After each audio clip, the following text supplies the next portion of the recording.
விநாயகர் சதுர்த்தி உருவான கதை.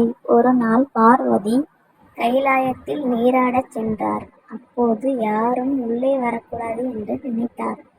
தன்னுடைய பாதுகாப்பிற்காக ஒரு காவலன் தேவை என்று உணர்ந்த அவர் தனது உடலில் இருந்த அழுக்கைக் கொண்டு ஒரு அழகான ஆண் உருவத்தை உருவாக்கினார். அந்த உருவத்திற்கு உயிர் கொடுத்து அதை தன் மகன் போல பாவித்தார். அந்த பிள்ளையிடம், நான் குளித்து முடிக்கும் வரை யாரையும் உள்ளே அனுமதிக்காதே என்று கூறி வாசலில் காவலுக்கு அமர்த்தினார். சிறிது நேரம் கழித்து சிவபெருமான் அங்கு வந்தார்.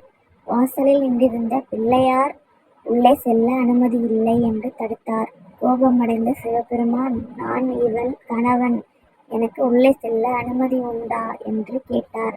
ஆனால் விநாயகர் தனது தாயின் கட்டளைக்கு கீழ்ப்படிந்து, யாராக இருந்தாலும் அனுமதி இல்லை என்று உறுதியாக கூறினார்.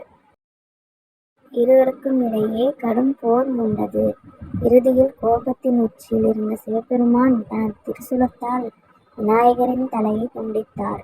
போர் முடிந்து உள்ளே வந்த பார்வதி தேவி தன் மகன் கொல்லப்பட்டதைக் கண்டு மிகவும் மனம் நொந்து அழுதார். அவளது கோபம் பிரபஞ்சத்தையே நடுங்க செய்தது. மகனின் உயிரை மீட்டு தருமாறு சிவபெருமானிடம் கதறினார். பார்வதியின் துயரத்தைக் கண்ட சிவபெருமான் தான் செய்தது தவறு என்பதை உணர்ந்தார். உடனடியாக தன் பூதகணங்களை அழைத்து, யானையின் தலையை கொண்டு வாருங்கள், அதுவும் வடதிசையில் தலை வைத்து படுத்திருக்கும் யானையின் தலையை கொண்டு வாருங்கள் என்று கட்டளையிட்டார். இந்த நாளை தான் நாம் விநாயகர் சதுர்த்தியாக கொண்டாடுகிறோம்.